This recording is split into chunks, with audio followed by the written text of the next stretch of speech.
Alright guys, welcome to my UFC 327 full card breakdown. How are you guys doing?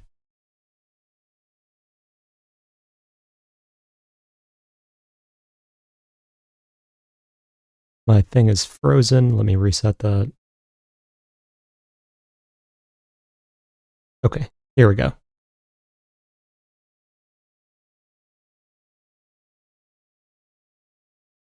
Did I see the lines? Which lines?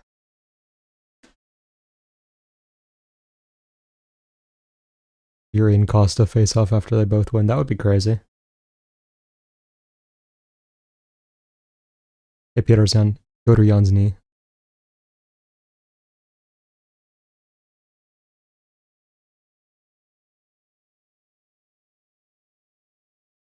Alright, we will start with like 10-ish minutes of questions and we'll get into this one. The streaming part of YouTube is being weird, so it keeps freezing, but as long as you guys can hear me, it's all good.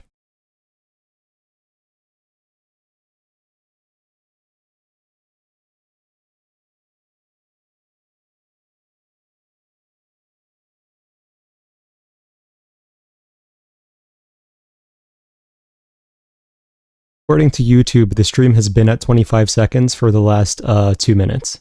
So, very advanced software from a multi-billion-dollar company.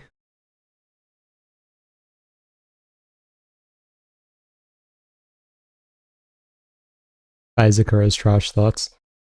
I mean, I don't think he's definitely worse than people thought he was going into the UFC. But now, I think we're at the point where he might be underrated because people hate him that much. We're good? Okay. Good enough. You think Ewing is being hyped up too much? I don't know. It's one of those interesting performances where it's like, okay, his takedown defense probably made massive strides, but also Esteban was moving up to 135 and missed a weight. So it's a weird situation where it's like, okay, did Esteban just not train? Is Ewing just that good? I don't know. Waiting the Costa breakdown? Yeah, we'll get to that. Ewing uses to Alexandre. Yeah, I don't think they're going to make Ewing versus Alexandre because he will lose to Alexandre, and that would just be illogical right now. Like, we could have them fight in like 2 years maybe. Thoughts on Renato's performance? It was solid. Yeah, I mean, he did what he needed to do. I think it's a weird situation because it's like, okay, are we underrating Dariush then? Because after watching that, I can't be shocked if Dariush just beats Salkield by 30-27 decision.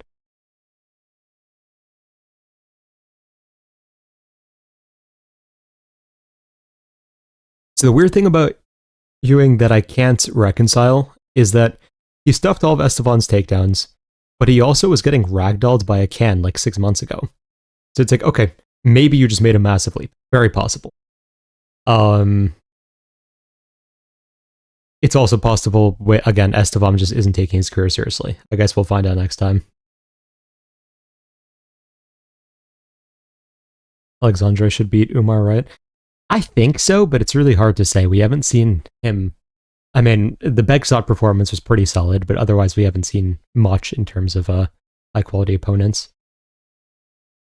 Who goes further, McMillan, Imo O'Malley, or Keiichiro Nakamura? It's a good question. Honestly, I might lean towards Nakamura. Kai's a good striker, just can't grapple to save his life. I mean, he's also very open to counters on the feet, to be honest. Do Ewing versus Tagir since he's moving up. That could work.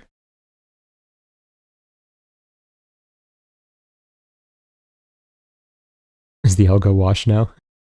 Not quite, but I think Strat 3 will definitely be a massive step up.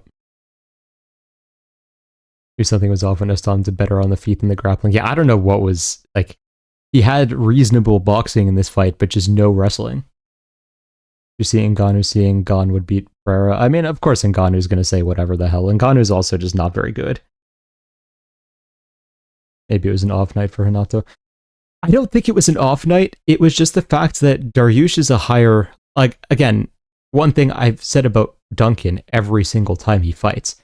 he is a terrible fighter. Like not even regional level. He just finds a way to win. It's so weird. But that finally came to an end, of course, the one time I pick him.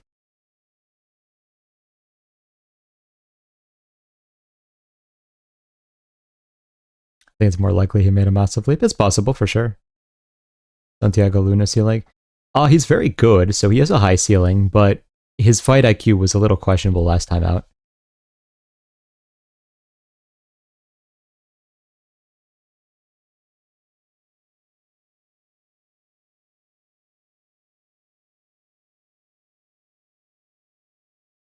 Pat and Bakoyev really hit us with the 1-2 parlay killer. Bakoyev fight was hysterical. Alexandre versus Merab and Jan. Well, I mean, Alexandre would never fight Merab because they're teammates, but I do think Alexandre might beat Merab, to be honest. Or they're not teammates, but whatever, they work together.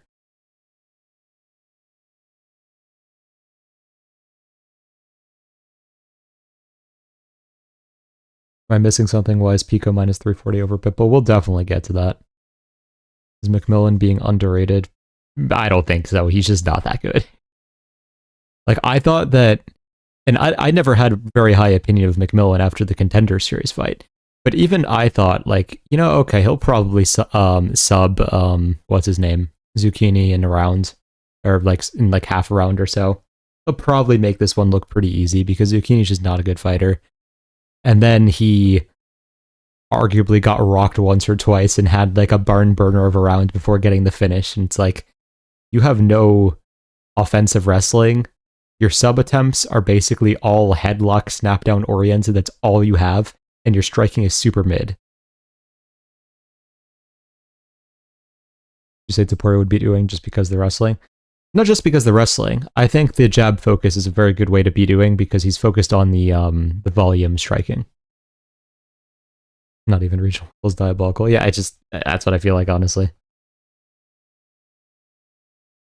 Hanato Gaz really quickly with Dariush. To be fair, when I was rewatching that fight, I'm not sure if it was really quickly because Dariush took him down like 7 or 8 times and then Moicano started slowing down. And that just kind of happens. Told you Duncan would lose when he finally picked him. Yeah, I just can't with Duncan. Dariush is a very bad matchup for Moicano, better grappler and better gas tank. Yeah. Dariush is also just a bit of a level above Moicano, skill-wise, in my opinion. And Hooker versus Hanato, let's assume it's a 5-rounder. I'll probably go Hanato. Paulo's gonna mug Murzakanov 100%. That'd be interesting. Emmanuel Rodriguez ceiling. I mean, he has potential, but he has to improve significantly. Because getting caught the way he did in his last fight was not good to see. Can I learn how to bet in Cali if I join your betting server? Yes, there are ways. And we can help you with that. Core is pretty bad. How did Bakoyev lose to him? Because Bakoyev is absolute garbage. Like, I don't know how this guy had hype, and I don't know how he was minus 750. Like, even in the breakdown for the fight, I said he's absolute garbage. He's just maybe the not as bad can. I'm really not surprised that Gore beat him. Hanato said he slept better on the night of the Benil fight. I do think Benil's an underrated grappler. Apparently there's a BJJ move he invented. I didn't know there was a BJJ move he invented, but fair enough. But like, I mean, fighters always cope whenever they lose, right? That's just the reality of it.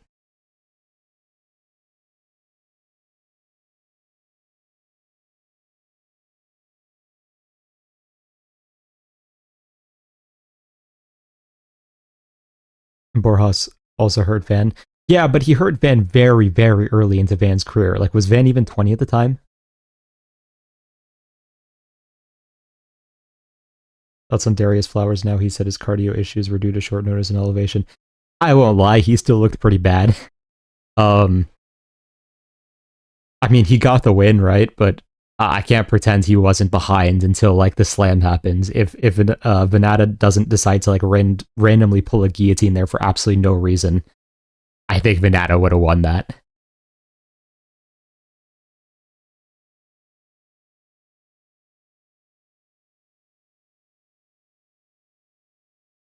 All right, since it's been 10 minutes, we will get into the breakdown.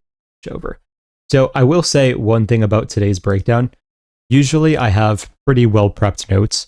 Because I am working on the algorithm more so right now, I do not have notes for this card. I will be working purely off memory, so this stream will be a little bit different. But we're going to start with Charles Radke versus Francisco Prado. So Radke is technically speaking a well-rounded fighter. Like, he does have relatively good BJJ. At UFC level, though, his wrestling hasn't really worked well, so he's turned into more of a striker. A lot of people will see that he had multiple takedowns and the submission in the last fight. Frunze is just not UFC level, which is probably why it worked in my opinion. Usually when Radke shoots takedowns, he ends up just pushing people to the fence and just sitting there for like 2 minutes because he can't really actually finish a takedown. But his shots are double legs. If he can get you down, he will do a little bit of damage and try to work from the submission from there. On the feet, he's extremely lead hook focused. He throws it moving forwards. He doesn't really throw it as a check lead hook. So he's going to pressure, try to land the lead hook in combination, and finish you that way. He can just be out-technicaled in all honesty, because while his striking is dangerous, it's like he just does stuff. He doesn't seem to know why he's doing certain things. He will just throw combinations because that's what he's told to throw type of thing, not because he's actually an intuitive striker. Moving on to Prado.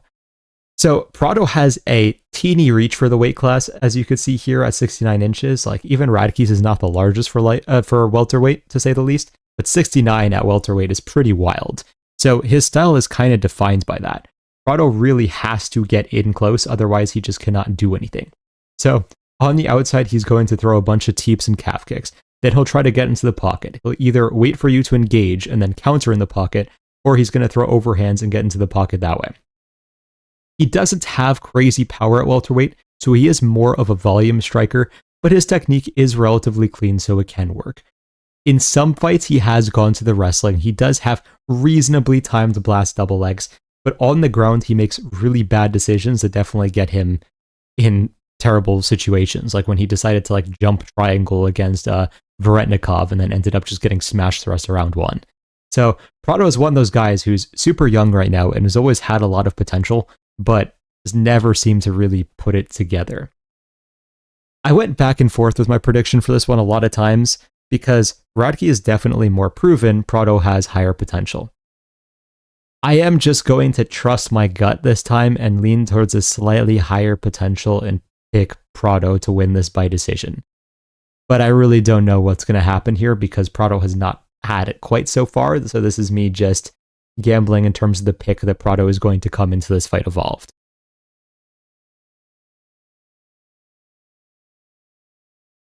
Can't click on this stupid thing. Oh my god.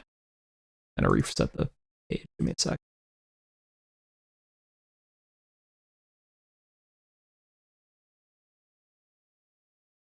Oh, it's just broken.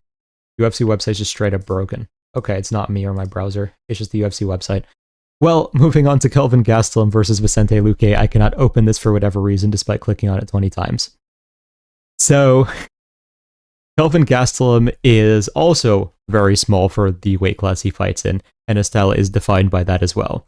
He's a southpaw, pretty much a boxer, so he's going to try to leap in with the 1-2 or counter you if you get in close by yourself. Because of the fact that he is so reliant on being close, he can kind of be picked at from a distance, which is how most of his opponents have beaten him.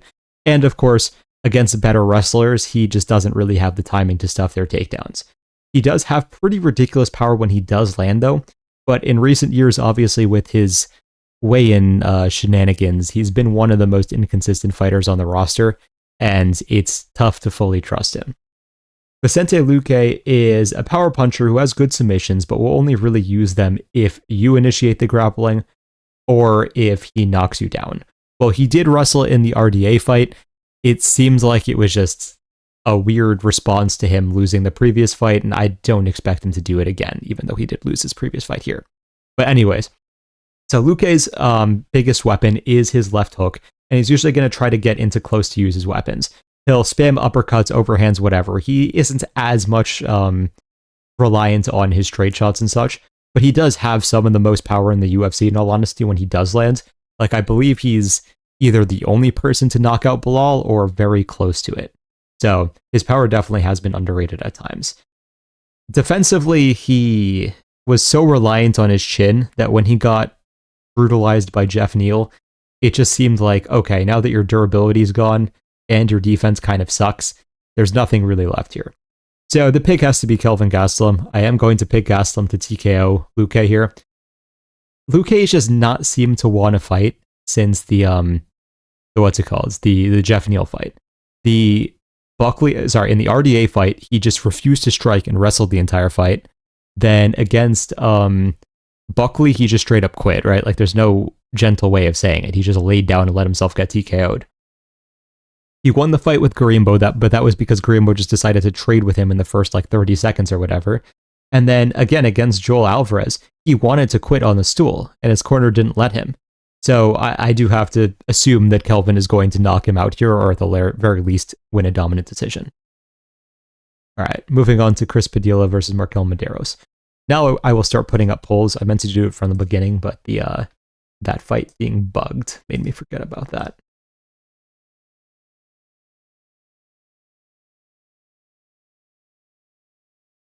All right, the poll should be live. Luque is gone. Luque is no longer there. Sad to see. Yeah, I agree. People forget, man. Kelvin Gastelum took 3rd rounds in the Piper fight. That is true. The fridge will strike again. Valid. Okay, Padilla is a massive favorite, which does not reflect the odds, which is very interesting. Padilla at 83% right now. Luque got a retirement. Yeah, I agree. Close fight, but I feel the poll will be heavily favored towards Padilla. Yeah, you're definitely correct so far. Kelvin will become the 198-pound champion of the world, perhaps.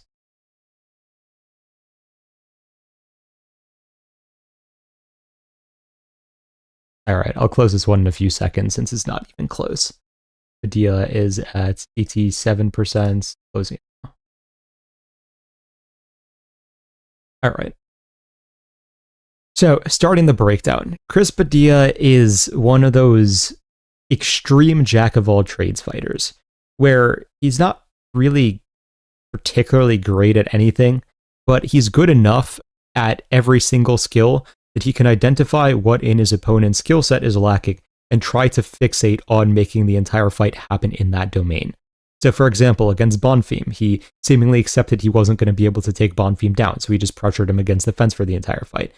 Similar thing with Jai Herbert, except I think he did try to get the takedown a little more that fight, but he ended up just working against the fence most of the time. Against, what's his name? I'm blanking on it, but his first fight in the UFC, he just focused on takedowns. Against Rongju, he focused on counters because Rongju does overextend sometimes, stuff like that. So, while there's nothing you would, hype this guy up for, he still finds a way to win, and that's fair enough. His biggest weakness is the fact that he's just not great at anything, right? So, if you have no massive holds in your game and you are specifically good in one skill set, you are probably going to beat Padilla realistically. Moving on to Medeiros. So Medeiros is a movement-oriented striker. He floats a lot on the outside. He'll switch stances constantly. He's going to put stuff out there. And his talent is probably one of the highest in this division, in all honesty. He's just one of those guys who hasn't quite put it together yet. He does have Jose Aldo-esque takedown defense, where he's able to just work to the underhook, just get back to the fence, and just not get taken down. However, if he does get taken down, it is a bigger issue for him because he can definitely get controlled there.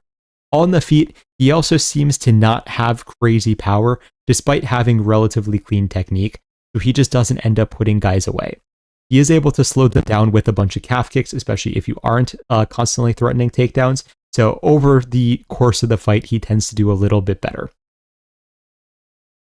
Picking against Medeiros is scary because it feels like picking against I always blank on his name, but the guy who beat Jared Gordon, Rafa Garcia, right? They're this type of fighter where they're good at everything, and realistically they should be amazing, but they haven't put it together. But the day that they do, if they do, they're going to look ridiculously good. So I am going to pick Chris Padilla here because based on what we've seen from Medeiros so far, Padilla's probably just going to hold him against the fence for 15 minutes. But if Medeiros times a knee and flatlines Padilla, I'm going to be the least surprised person here. So Padilla by decision is going to be my pick, but we will see what happens. All right. Moving on to Tatiana Suarez versus Luque Godinez. I will put up a poll for this one as well.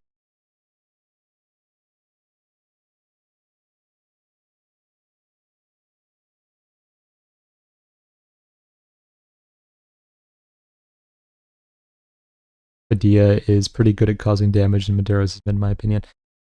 Padilla's good at finding his moments, but generally speaking, I wouldn't even say he has crazy power or anything. Rongju, when aging well, he's smart. I like that. But let's also not forget that Rongju was beating him up until he found that elbow. The cut Padilla suffered against Herbert scares me. The scar tissue could easily open up again. Very possible. It's a tough one. Padilla's just shown more in the UFC. Yeah, exactly. Hope Medeiros wins now. Fair enough. Luque gonna make this look like Luque versus Demopoulos? Possible. So far, Suarez is a 2-1 favorite for you guys about. Down to 61%. We'll leave this up for like another 30 seconds, I think, especially with the prelims. Some people don't even know the fighter, so, which is fair. All right, gonna close this one here with Suarez at 62%. So starting with Tatiana Suarez, she is a wrestler, and that is it. She has nothing else. On the feet, she throws out sloppy kicks. She has not thrown a punch in her career, to my knowledge. Like, I've genuinely watched through most of her fights. I genuinely don't think she has thrown a punch. If she has, it, like, probably didn't land. Like, that's how non-boxing oriented she is, or whatever you want to call it. With the wrestling, she does have relatively nuanced wrestling. She will go to double legs, single legs, whatever, and so on. She is very strong for the weight class. Once she gets you down, she's usually going to work toward the guillotine. Doesn't have crazy ground and pound and such, but if she gets you in the right position, she can finish you that way. Overall, everyone knows exactly what she's going to do, and yeah, there's just no mystery to it whatsoever. Luque Godinez is pretty well-rounded. She has both good striking and boxing. On the feet, she is a volume striker. She's going to push forwards with just like simple, clean combinations and just continuously use that until she causes enough damage or wins the decision. She likes to incorporate the wrestling into the striking very well. So she'll throw a combination that as you try to counter or get your hands up, she'll level change under and try to slam you down. She has had multiple relatively big slams in the UFC. She's never gotten the finish from it, but it feels like that is a matter of time in all honesty, because someone is going to land the wrong way and get knocked out. She has relatively good takedown defense as well. The biggest issue with her has been her decision making. She will initiate wrestling in matchups where it makes absolutely no sense. For example, she'll like try to take down Mackenzie Dern and then end up in full mounts, stuff like that. Or sorry, give up full mount, I should say. So Luque in most matchups is the more skilled fighter, just does not always express that in the way you would expect. I have a theory about Tatiana Suarez though, right? So Suarez got married or is engaged, whatever, to Patchy Mix. And I genuinely very strongly believe that they are both highly allergic to each other. Because for every moment they spend together, they seem to get worse and worse at fighting and just existing as a whole. Like, Patchy Mix was never great, but he's looked worse than ever. Tatiana Suarez was never great, but nearly getting knocked out by Amanda Lemos is just pretty embarrassing. So I am going under the assumption that we are going to continue to see a degradation of Suarez's skill sets, and therefore I am going to pick Godinez by decision here. I think that on the feet, Godinez only needs a good 30 seconds to win any round, because I don't think Suarez is going to be able to sub her or really do any massive like damage on the ground. So if the fight is on the feet and Luque gets off like 2 to 3 combos, well, even if they're clinching or even if Luque gets taken down the rest of the round, she's still probably going to win the round. And I think that can happen at least 2 out of 3 times. So I'm going to say Luque Godinez wins a decision here. All right. Moving on to Gamrot versus Esteban Ribovics. I will put up a poll for this one.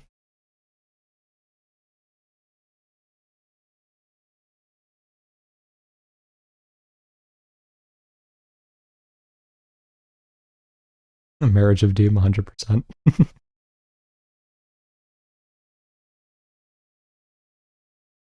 Met both of them at the Orlando airport. How did that go?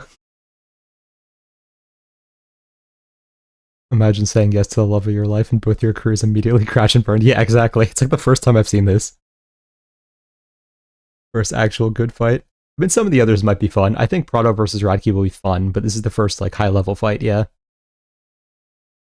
Genuinely, what were the odds makers thinking making her favorite against Wheelie? I don't know. Actually makes the worst base for MMA, apparently. Gamrot survives a knockdown and wins with about 12 power returns. Very possible. Opposite of a power couple? Yeah, 100%. Fights like this in the prelims are what make pay-per-views exciting. Valid. Ribovics by decision, maybe. Alexandre Taporia versus Sean O'Malley. I'd probably lean O'Malley very, very mildly, but I'm not sure. I'd have to look at tape. Gamrot's at 70% right now, starting with. Gamrot by boring decision. Honestly, I know a lot of people think Gamrot's boring. I've never really seen that, though. Because all of Gamrot's fights have a lot of scrambles. Like, he's never just settling on top and just sitting there.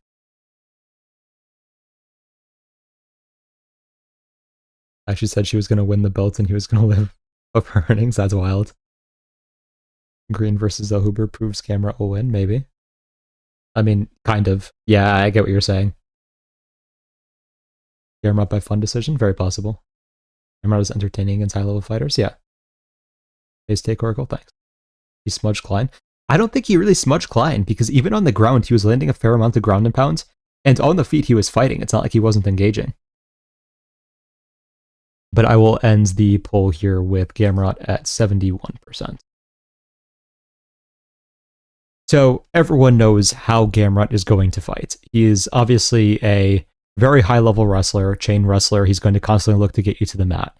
Unlike most wrestlers, he really loves single legs. He will dive for the single leg, like just move in weird ways where he's like grabbing behind your leg and such and lifting it up to try to get you down and such. And he will just constantly work at that, scramble, roll, whatever he needs to do to get dominant position. He is a pretty successful wrestler because that is a very atypical style.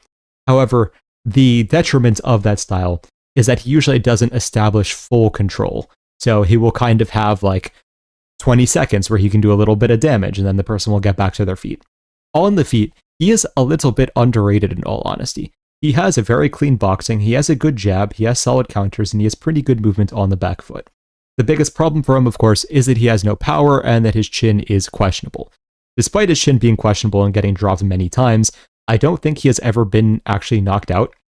So he is very good at recovering and just diving on the single leg and making stuff happen until he feels okay. The biggest problem for him at 155 is that his finishing ability at the higher levels seems to have diminished greatly, which is very strange because he just subbed Jeremy Stevens in like 30 seconds, which, I mean, Jeremy Stevens doesn't have like terrible submission defense or anything, so that is an accomplishment. Finished all of his other first opponents in the UFC, and then just never attempted a sub again with zero explanation. So I don't know what's quite happening there. Maybe the higher ranked fighters are just stronger and such at this point, but that is what it is.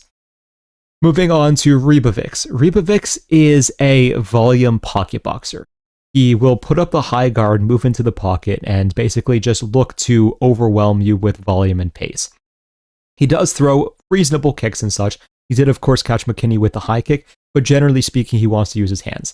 He does have his own takedowns that he throws in, but it is very much a, I'm throwing it in so I'm not fully predictable, not I actually want to wrestle type of thing. The biggest problem for him is that despite being a good striker, he doesn't really have power either, which I know is going to sound weird because he has produced sub knockouts, but in a lot of his fights, he's hitting these guys 30, 40 times, and they're just not really feeling it. Sometimes they get dropped and get back to their feet, but overall, it's not really crazy power. So because of that, it usually gives his opponent the opportunity to work into the fight and try to find enough moments to take the decision. The biggest problem for Ribovics is, of course, his takedown defense has not looked spectacular. He has pretty good scrambling back to the feet, but he just doesn't seem to have the reaction time to stop the takedowns initially. So he does get taken down a fair number of times. People seem very split on this fight because no one is arguing that Ribovics is going to be able to stuff Gamrot's takedown. And I agree with that take. It's just not going to happen. The question is, can Ribovics get up enough times and cause enough damage in that period where it is on the feet that the takedowns and 10 to 20 seconds of control from Gamrot don't matter. Now, I think what a lot of people are missing in this fight is that I don't think Ribovics actually has as much of a stand-up advantage as people really think he does. Because when you watch back the, the Elves-Brenner fight, I'm glad that Ribovics didn't get the TKO because I had Ribovics by decision, but I also expected it to kind of be a blowout win for Ribovics. I didn't expect the rounds to be especially close because I don't have the highest opinion of Elves-Brenner. Brenner was landing, and Ribovics just couldn't really hurt him at all, it seemed. And it was a much closer fight than I feel like someone that is not a massive underdog against Gamrot should be having against Elves-Brenner, if you get what I mean. So I think Gamrot's going to have his moments even on the feet. And even against someone like Klein, who has significantly better takedown defense and higher one-shot knockout ability than Ribovics did, Gamrot didn't really have any adversity except like eating one glancing head kick that didn't even really seem to phase him. So I do have to pick Gamrot by decision here, and I can see this looking very much like the Klein fight, where it's just everyone afterwards is like, oh yeah, why did anyone even consider Ribovics? He's just not in that domain of skill yet.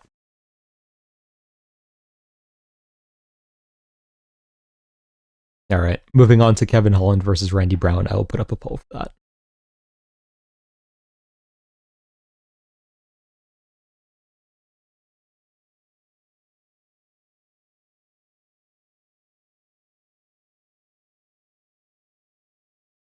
Esteban going to war with Daniel has me worried. I know it's probably a matchup thing, but Green having a better performance than you is crazy. Yeah, I kind of agree with that.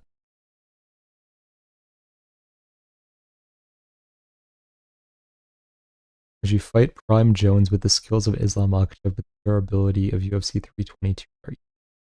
Meaning, like, would that type of fighter archetype win? I mean, it also depends on how big you are. Because if you could just ragdoll Jones, then sure, but I don't know. The Luque fight is a very bad look for this. Yeah, I agree. Ribovics ended Zellhuber's career. Zellhuber hasn't looked the same since. I kind of agree with that, yeah. Huber's always been puns. It's just they gave him the bottom of the barrel cans. To be fair, I mean, he had some good performances earlier on. Like the Venata fight was not bad of a performance, especially because that was closer to Prime Venata. But I do get what you mean. Not chinning Zellhuber out cold hasn't aged well in retrospect. Yeah, agreed. Brenner had a good fight with Oralby. I think that was only because Oralby cut way too much weight and gassed out. Like, rounds 1 and 2 weren't especially competitive. Round 3 kind of was. And that was also just because of anti-grappling type of thing.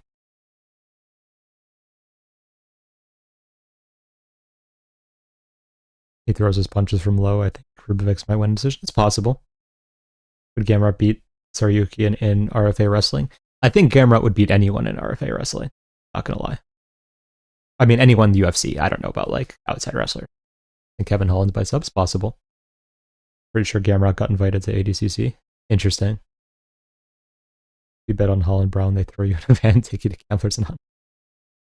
Jan or O'Malley. I'd still pick O'Malley again, honestly.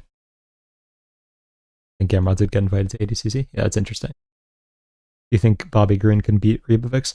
No, because while Ribovics can't knock out anyone with half a chin, he definitely can knock out Bobby Green. Brown outboxes Holland, in my opinion. Very possible. Holland's at 70% so far, which is kind of surprising given that he's the underdog. Gamrot fighting higher level competition I think will help him. I know he's been dropped quite a bit, but I think he's gotten better since those times. I agree to some extent. Do you think Bobby Green can beat Ribovics? No, I don't. I think Brown wins. Very possible. And pick Holland in 2026. Fair. What do you think about Armin's wrestling? I mean, it's good, but I think it's getting a little overrated right now. All right, I'll close the poll here at 69%. All right, so I'm actually going to start with Randy Brown because he's a little easier to break down here. Randy Brown is, I don't even want to call him a boxer, but he kind of fights with the style of what you would think a boxer is. He's going to fight long. He is very long for the weight class. He wants to use his long punches to catch you trying to come in and such. He kind of slings his strikes, so he will kind of in the way that Ruzaboyev does. He'll like sling his right hand and he'll switch stances, do the same thing with his left hand and such. Because of that, he hits very hard, but he definitely does have weaknesses after he throws because he does definitely overextend, to say the absolute least. So Randy Brown is like I don't want to say glass cannon because he can definitely take damage, but he fights as if he was a glass cannon, if that makes any sense. He really wants to just be able to unload with strikes at range, make sure that you can't get close enough to him to land, and catch you with something big enough to put you out. In terms of actual technique, though, I don't have a crazy high opinion of him. Bonfim kind of picked him apart with every aspect of the fight. Because of the boxing stance, yes, it does make him susceptible to the calf kick, so that was something you could anticipate, but he just had nothing for Bonfim whatsoever. If you get taken down and subbed by Bonfim, like, fair enough. If you're getting tuned up on the feet until you get knocked out, that's a little bit of a different story in my opinion. But moving on to Kevin Holland. Holland also kind of actually slings his strikes. He's very unpredictable with how he fights, though, because sometimes he's very motivated, sometimes he does not seem motivated. But Holland is usually going to put a pace on his opponents, try to sling his strikes, and then if they are forced to shoot or he's able to get a takedown, he will use his grappling to try to find the submission from there. He does have relatively good power on the outside, but because of how he slings his strikes in an even less technical manner than Randy Brown, in my opinion, more technical boxers, like D-Rod in retrospect, are able to work their way into the pocket and just box him up there. So it's a very radical style where it can produce highlights, but it's not really technical enough on the feet that he's going to be able to beat these better fighters. Like, as the Wonder Boy fight went on and Wonder Boy found his timing, he was able to basically just tune him up, and that became a very one-sided fight. So Holland is one of those guys who has a ton of potential, but again, just hasn't seemed dedicated enough to put it into actual use. Holland's takedown defense has always been an issue. Luckily for him, I don't really expect that to be tested here, so I don't think that it is going to be a factor in this fight because Randy doesn't have the jiu-jitsu to want to go to the ground with Holland. Despite my dislike of picking Kevin Holland here, I have to pick him as the more talented fighter. Even though Randy Brown's a little bit more technical, Holland's just a lot more durable, and I think if they get into a bit of a war, Holland is going to hold up a lot better. He's had a little bit of time off now. He has the ability to finish the fights in more ways because he can shoot the takedown. He can, if Randy gets dropped, he can finish it with the darts from there and so on. Yeah, so I just see Holland landing something big first in what is a competitive war first. So I'm going to say Holland wins by submission. I think he'll either hurt Brown enough to get the takedown and then find the submission, or force Brown to panic shoot and then find the submission from there. I hate having to pick Holland, as I said before, but it is what it is. This is one of those matchups where you have to, in my opinion. All right, moving on to Pitbull versus Aaron Pico. I'm going to put up a poll for this.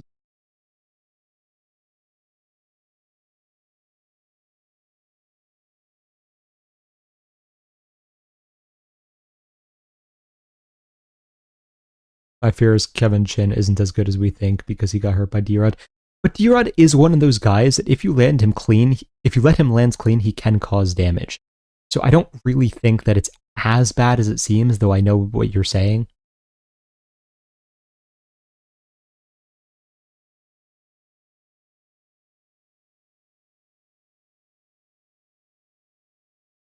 Winner keeps their job. Yeah, I mean, this seems like one of those fights. You think Wonder Boy should retire?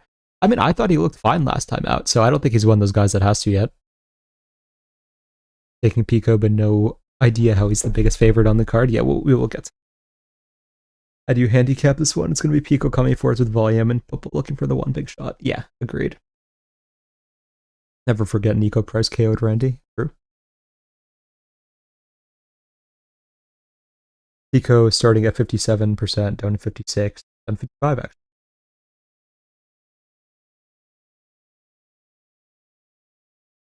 I really think that Pico will be one of those tragic figures in fighting who's extremely talented, but is way too prone to getting damaged. Possible. You think they make Leon versus Wonder Boy? Isn't it Leon Medic, or was that not official? I think Pitbull gets a shot. It's possible. But Wonder Boy got robbed against Bonfim, had him wobbled in the third round, and Bonfim only had cage control. Yeah, when I watched it live, I thought there was an argument either way. When I watched it back, I was like, yeah, Wonder Boy should have won. God, I hope they do Leon versus Wonderboy, because Boy got robbed on Fame Valid. I think Pico is somehow a Vegas favorite. I mean, since his first fight, people are making articles about him and all this praise. Interesting, yeah. All right, I'm going to close the poll here. And Pico is at 53%.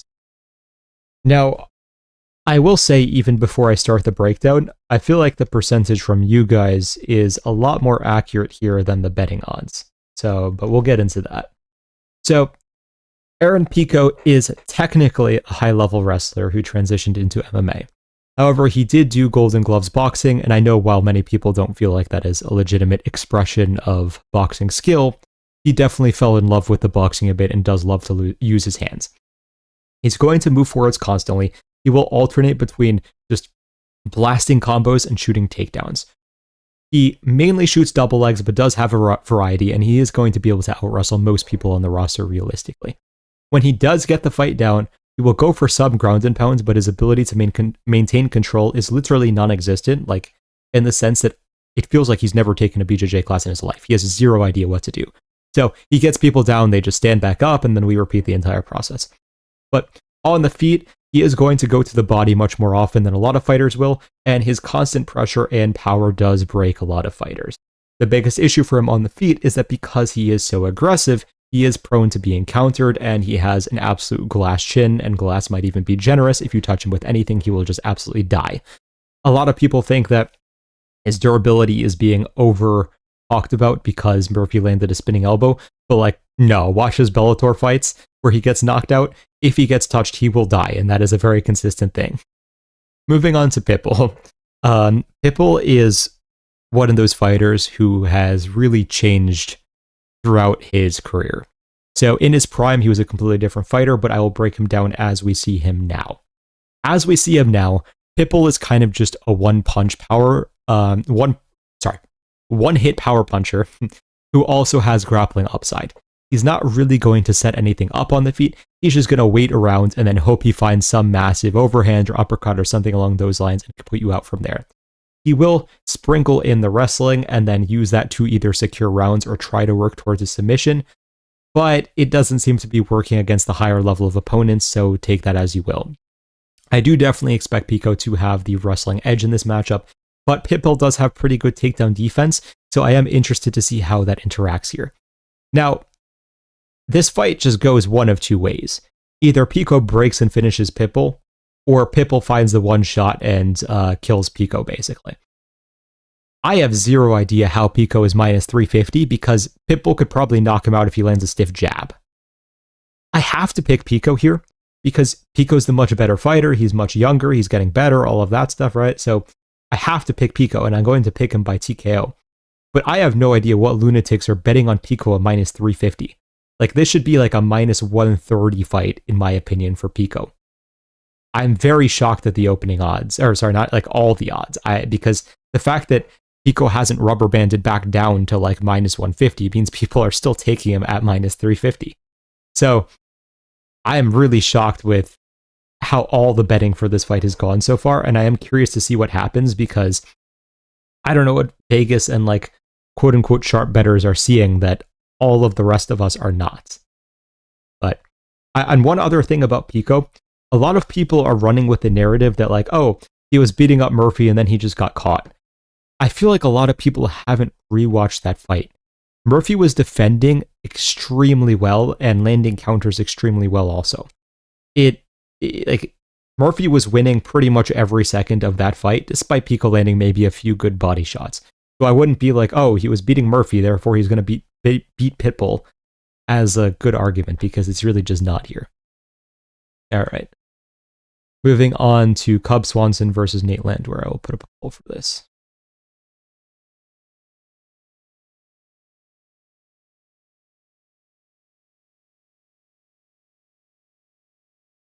All right, poll is live. That tone you had of disgust pre-regret picking Holland, I felt that. Yeah, not a fun one. Good to see you here, though. Lucrative James, the type of guy to bet 300k on Pico. Yeah, 100%. Yeah, after rewatch, Pico wasn't doing as well as people thought. He was getting touched really bad early. Yeah, exactly. My friend is a Pico Glazer and thinks he would have beaten Evloev and Murphy fluked him. You know, I actually think Evloev would have been a better matchup than Murphy was. I would not have been crazy shocked if he had beaten Evloev. I still probably would have picked Evloev, but Evloev is one of those guys where if you can completely shut down his wrestling and you have much more power on the feet, and like as we saw in the last fight, Evloev isn't the most technical striker in the world. Yeah, I mean, Pico might have knocked him out. Yeah, Murphy was just making reads and timing him. Pico lands a good shots, but it's not like he was about to finish Murphy. Yeah, agreed.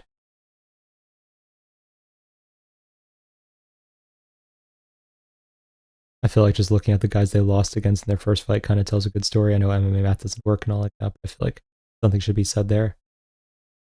I mean, to be fair, both Yair and Murphy are good fighters. Lucrative James picks so buns, bro. Yeah, and he'll charge the most in the space. That's the funny part. Nate the Train in the UFC. We have 80% on Cub. Okay, I didn't see that. That is kind of shocking. Because Nate is a very mild favorite right now.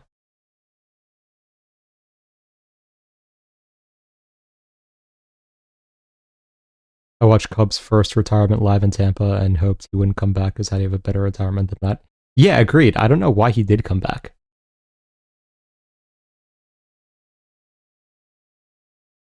All right, I'm going to end the poll here. We're at 79%.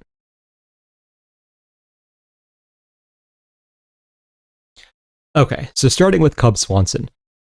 Cub is a very atypical striker and semi-like educated brawler in a sense. He is going to apply a lot of pressure and focus on landing his weird like hybrid overhand right. It's a very strange strike, which I don't really feel like is that technical, but it does land because people don't expect it, so fair play to him. Generally speaking, he's not really going to go to the wrestling much, even though he does have reasonable blast double legs. His takedown defense is overall pretty solid. When he loses is just because people are more technical than him on the feet, which does definitely happen, but he does find a way to make those fights gritty, and he's never really an easy fight unless he's like, I mean, yeah, the Giga fight, Giga absolutely destroyed him, but he's fought a lot of good fighters, and he's looked reasonable against most of them, let's put it that way. There's not much else to say about him. In a Cub fight, you know what you're going to get. You're going to get like an educated brawl with a lot of overhand right attempts. Moving on to Nate Landwehr. Nate is definitely one of those fighters you do want to have in the UFC and you want to watch. He is extremely aggressive. He's going to put a high pace on you and try to break you. He doesn't really have the most one-shot knockout power, and he doesn't have the best defense either, but he has a lot of willpower and is relatively durable, so he is constantly going to wade forwards, take damage, and just put combinations on you until he either gets finished or you get finished. Generally speaking, his main strategy is as he starts throwing combinations, he'll fade right out of range to try to get out of the counter and then continue putting pressure on you until you break. That is kind of how he was able to pull a few upsets that just were not expected odds-wise, to say the least. He does have a win over Ludovic Klein, and even though Ludovic Klein was cutting too much weight at the time for sure, it still was like a plus 300 crazy upset at the time. This fight is interesting because we're talking about an old, durable fighter who is going to keep a bunch of forward pressure versus an old, questionable, durable fighter who's also going to try to keep a bunch of forward pressure. In many ways, it's a mirror matchup. I think that Cub might be the slightest bit more technical, while Nate is probably a little more physically capable, if that makes any sense. So I do understand why the odds for this fight are very close. I am surprised you guys had it at 80% for Cub. It might just be a bit of nostalgia there. I am actually going to pick Nate Landwehr by TKO here because Cub is 42 years old. And even though he got the TKO win over Billy Quarantillo, he was not looking good until he landed that shot. Like, he got rocked multiple times in round 2. It looked like he was going to get finished in round 3. He found the shot, fair play to him. It was one of those fights where it was like, okay, take your retirements. Good for you, fair enough, you found the shot, you adjusted. You should probably not fight again. Nate, yes, he got finished in his last fight against Morgan Charrier. He also took round 2 off of Morgan Charrier, and Morgan Charrier is not a bad fighter. He did get caught in round 3, but Morgan hits a lot harder than Cub, in my opinion. So I do think this is going to look very much like Billy Quarantillo versus Cub Swanson, except Nate is a little bit more durable than Billy is at this point in his career. He can keep a little bit of a higher pace than Billy Quarantillo could at this point in his career. So I think he's going to overwhelm Cub, probably break him, and ruin the retirement. So I just genuinely don't know who in Cub's life was advocating for him to come back because it was a terrible idea. Moving on to Dominick Reyes versus Johnny Walker. I'll put up a poll for this.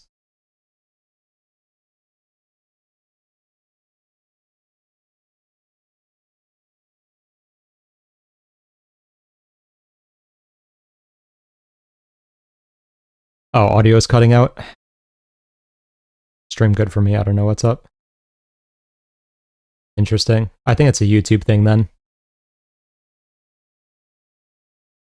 Is Cub the last WEC fighter? He might be. How do you lose to Herbert Burns and beat Ludovic Line, bro? I have no idea. Being aggressive really makes people think of fighters doing better than they actually are. I agree with that. This is the hardest one to predict. Yeah, I kind of agree. Stoppable force versus movable object. Yeah, 100%. You good now? Okay. Ray is at 84%. Okay, that's interesting. Coughing bomb versus hydrogen baby. Valid. YouTube won't let me vote. You could try refreshing. It just seems like YouTube is being weird, though. Never mind. Okay, nice. This and Holland's on the same card. Yes. Fight to end in round 1, probably minus 1,000. I will actually get to that, but I think we might see otherwise. I think there might be a tiny lag. All right. Dominick and Johnny will chin each other at the same time. If we saw a double knockout in this fight, it would be hysterical. All right, so Reyes is at 76%. I'll wait another minute, but I don't think it's going to change much. No chin versus no chin. Yeah, exactly. I'm taking the distance in my opinion, imagine. It's possible. We'll get to that though. I accidentally took what Reyes, but I'm taking Walker. Interesting. Fight to end by brutal KO, like minus 10,000. Fair. Dominick Reyes looks like a muscular version of Cinnamon Apple Jack Stick. Fair, I guess. Referee's going to knock out Walker and Reyes as possible. Alright, I will end the poll here since it's not really changing at all. But we have 78% for Dominick Reyes. So, starting with Reyes. Reyes, at his core, is a counter striker. He really wants you to move forwards, and then he's going to try to find the counter left and put you out with that. His counter left is extremely accurate and has slept multiple people. It was also how he was able to start the beginning of the end against Jacoby in a pretty massive upset. Against Jones, his style was different, and it's kind of hard to reconcile because he looked good on the front foot against Jones. I think to some extent we'll have to chalk that up to Jones just not having the best boxing and not having the most power in his hands. But ever since that fight, and before that fight, he hasn't been able to replicate the same result, so we're just going to assume he usually cannot do that. His kicks are fairly solid, especially if you're going to stay within range, and he has some of the best counters to leg kicks that I have seen. Generally speaking, there are a few ways that Reyes loses. You either force him to move forwards and then just walk him onto something and finish him because he's not as technical moving forwards, or you just completely overwhelm him like Jiří did. Now, not many people can do what Jiří did, so I'm not expecting that, but if you force him to fight on the front foot, which isn't that hard, you definitely have a much bigger opening there. Moving on to Johnny Walker. So Johnny Walker is tough to break down because, of course, he has radically changed his style as well. He used to be extremely explosive, dynamic, and just would jump at you, walk you down, kick you in the head, whatever, until he finished you. He has relatively good Muay Thai striking. Like, he's really good in the clinch with the knees and the elbows and such. His kicks on the outside are extremely solid as well, which we did see in his last fight, to be fair. But overall, again, after he got knocked out by Corey Anderson, he got more and more conservative. He started wrestling more, trying to look for the choke from there. And on the feet, he started more so like circling on the outside, trying to be technical, stuff like that. Not finishing Anthony Smith was definitely a blemish on the resume, so to speak. But then he has the relatively good performance against Zhang Mingyang, and it's weird. Like, this fight is just so strange to break down and try to predict. Walker could be extremely dynamic here, and we get like a 30-second knockout on either side, and it wouldn't even surprise me whatever side it was. In that type of circumstance, I would probably favor Reyes. However, Walker could also just stay and kick on the outside for 15 minutes, and if he does that, I would probably favor Walker in all honesty, because he's the better kicker at range. Even though Reyes has reasonable kicks, Walker definitely has better. And if he's forcing Reyes to walk forwards, then I rate the chances of Walker finding a counter on Reyes higher than Reyes having success moving forwards. Because we saw Walker willing to fight in ways that he didn't in the past, in his last fight, to say the least, I'm going to very, very mildly lean towards Walker by TKO. I have no idea what's going to happen in this fight, though, and I don't think anyone does. So we will see. I don't think there is a single safe bet on this fight whatsoever.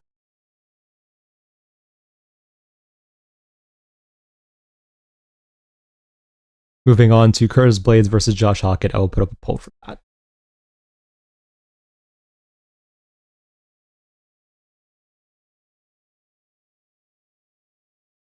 Alright, poll should be live.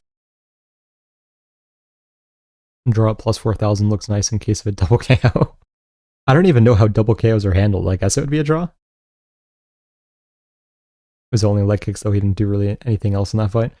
I agree, but if he's willing to do that in this fight, then he could force Reyes to move forwards, and that would be a problem for Reyes. Minyan also got slept by the guy who faked his record to get into the UFC. True, I think he was definitely overrated, but what I liked about the fight from Walker's side is that he did everything he could to not play into Minyang's game plan.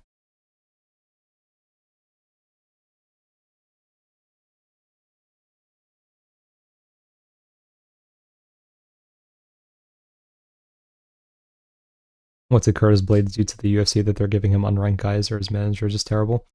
I have no idea. I think that's the problem with heavyweight, is you just don't have options. Hokit is too small, he should be a 205er. But he is very fast because of that, to be fair. Apparently Walker is training with Francis Ngannou, and I heard something that he apparently got knocked out in training or something, or some stuff, so keep that in mind. I mean, to be fair, Walker's chin can't get much worse, so I don't think getting knocked out in training will matter too much, to be honest.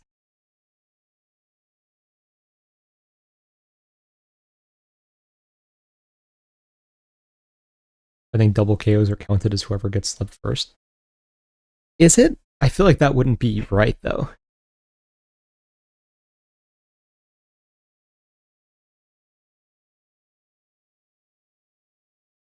No, I heard he ate an Ngannou uppercut and didn't get chinned. I don't know I believe that, to be honest. That does sound like what they said, yes, but if he ate an Ngannou uppercut, I don't think he would be conscious.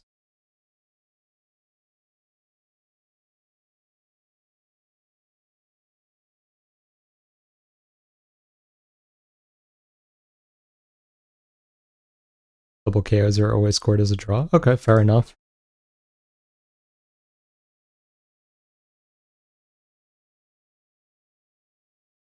Hokit goes out, does his team put the bandana and sunglasses on his unconscious body to keep appearances? That'd be kind of funny. Alright, I'm going to end the poll here at 67% for Blaydes. So, starting with Josh Hokit. Hokit is, technically speaking, a wrestler, and in a lot of his fights, he basically just runs forward, shoots a double leg, tries to beat you up with ground and pound, and just continuously chain wrestles until he's able to get a finish. He is very fast for heavyweight because he is a little small for heavyweight, and we see that in how he chooses to fight. If he is striking, he kind of just runs forwards and wings wild hooks with no regard for defense or intelligence whatsoever.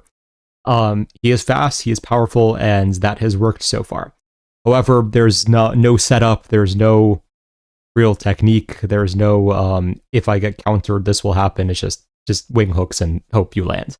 So he's a very athletic heavyweight, and to be fair, that is usually enough, but he is not the most skilled in the striking, in my opinion. Curtis Blaydes is, or was originally, more of a pure wrestler. He really would just get you down, try to beat you up with elbows, and find the finish from there. However, over time, he definitely started to stand up more with people. He has relatively good calf kicks on the outside, and his boxing isn't as bad as people make it seem. He has a reasonable jab, he has a reasonable counter hook, and he can put stuff together. He did land, I forget if it was a overhand on Dawkins that put him out or something along those lines, although Dawkins, to be fair, did get knocked out by like everyone near the end. But Blaydes is an overall pretty well-rounded fighter who can always fall back on the wrestling if he needs to, but is no slouch on the feet. This fight kind of just comes down to, do you think Hokit is going to land first because of how fast he is? Because if he's not going to land first, I don't think he's going to really be able to out-grapple Blaydes for 15 minutes. I think Blaydes will find something at some point, if that's the game plan. And if this becomes a technical striking match, I mean, Blaydes is definitely the more technical striker. However, of course, Blaydes is a little bit chinny, and ultimately, I mean, we've seen him get slept multiple times because he is not the fastest and he can get hit. I'm going to lean towards Blaydes to win this, though, because he's just the better fighter. Simple as that.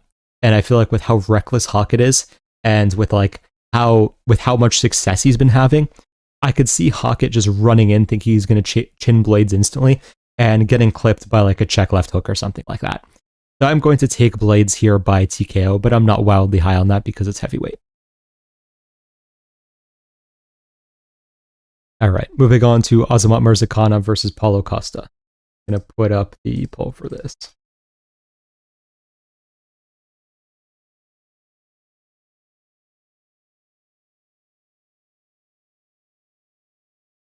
Poll is live.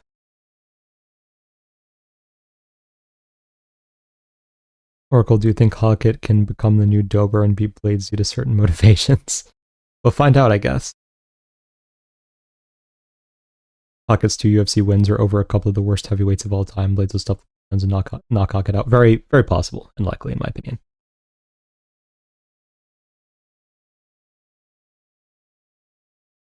Blaydes is legit only lost to Pavlovich, Aspinall, and Ngannou and Derek Lewis. I don't think Hokit has as much power as those guys.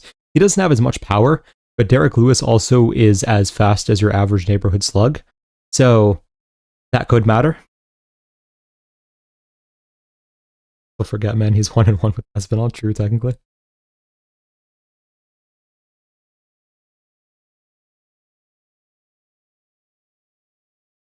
And Blaydes is the most bad good fighter ever. I get what you mean.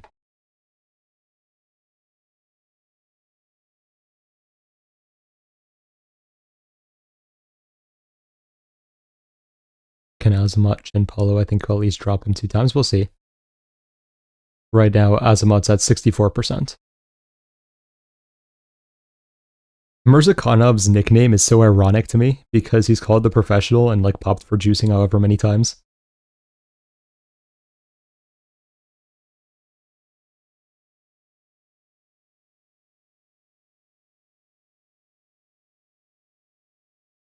Don't forget, man, Azamat is so professional he doesn't address his 2 failed tests. Yeah, exactly.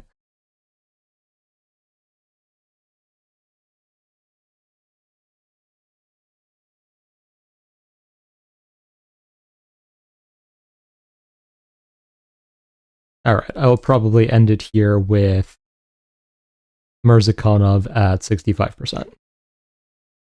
So, starting off with Azamat Murzakanov. So, Murzakanov is surprisingly small for the weight class, but is apparently extremely strong because he makes it work and was able to just stuff all of Rakic's takedowns with absolutely no issues whatsoever.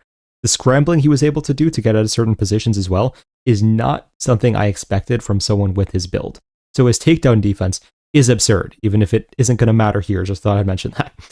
On the feet, he is pretty much a pure boxer. He has better boxing fundamentals than anyone at light heavyweight or heavyweight. Better than most people at middleweight also, in all honesty. He's going to move in and out of range, use the fact that he has a shorter reach to do more work in the pocket, and the fact that he has more speed and power as well, to just punish people whenever they aren't able to maintain their punching distance. He doesn't really do much with kicks because he isn't exactly tall for the weight class, to say the least, but he is definitely just going to stick to his game plan, box continuously, and eventually he will look for knees if you are constantly ducking down and such. Overall, his only known or proven weakness, I should say, is that his cardio is a little questionable. Not that it's terrible, he's gotten 3rd round finishes and knockdowns and so on, but he will definitely slow down, especially if it is a high-paced fight. So if Paulo is able to drag this into rounds 2 and 3, things definitely get interesting. So moving on to Costa. Costa is... I'm going to address this as if the Sean Strickland fight didn't happen, because I don't know how to factor that into Costa's breakdown. But generally speaking, Costa is an aggressive power puncher who's going to try to use volume to break his opponents. He doesn't really have one-shot knockout power despite his build, which is surprising, but he does have more volume than someone you would expect with his build. So he is going to move forwards, put together combinations, rip to the body a lot, and just progressively deal damage over the fight. He does have very strong body and head kicks, and he also does have the spinning wheel kick he pulls out occasionally, and those definitely are dangerous, especially if you aren't expecting it.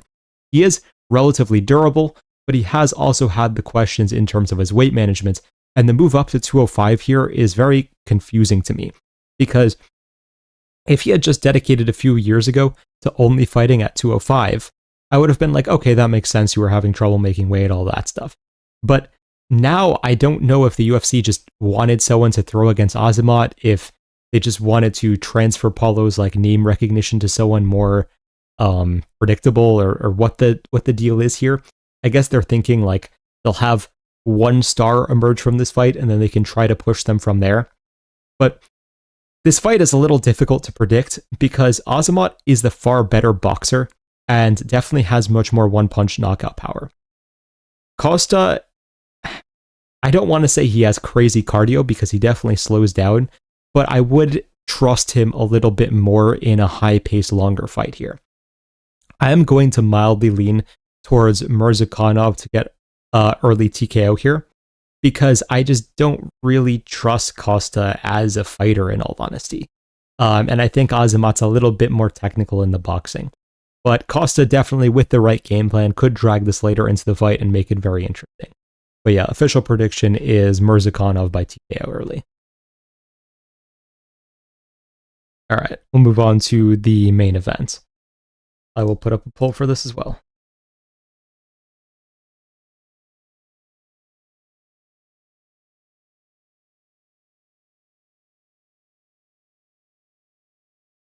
Alright, poll is live.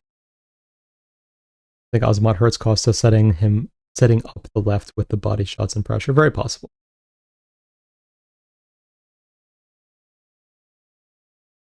UFC probably thought the division is dead if Ulberg wins and Costa is very popular. Possible. Azamat or Khamzat? I mean, that's tough to say because we haven't seen Azamat fight like a really high-level wrestler. Azamat versus Prime Rumble, Luque, a banger. Honestly, like, even though it seems like it would be fun, I think Azamat would chin him in like within 30 seconds. And Costa body kick will really slow Azamat down. It's possible for sure. This fight is way closer than people are saying it is. I get what you mean.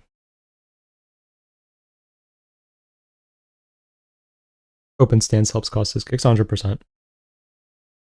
Everyone counting out Ulberg, including me. Fair enough. 80% at Jiří, okay. So sad Tyra Van got cancelled. Yeah, that was rough. Do you think Azamat can get a decision by winning 1-2, or will he crumble in the third? It's definitely possible he does, right? Like, he did it against Jacoby, so I wouldn't be wildly shocked. Jiří or Khamzat? I would lean Jiří there, because I don't think Khamzat can finish him early, and Jiří has really good scrambling, so I think Jiří would eventually break him.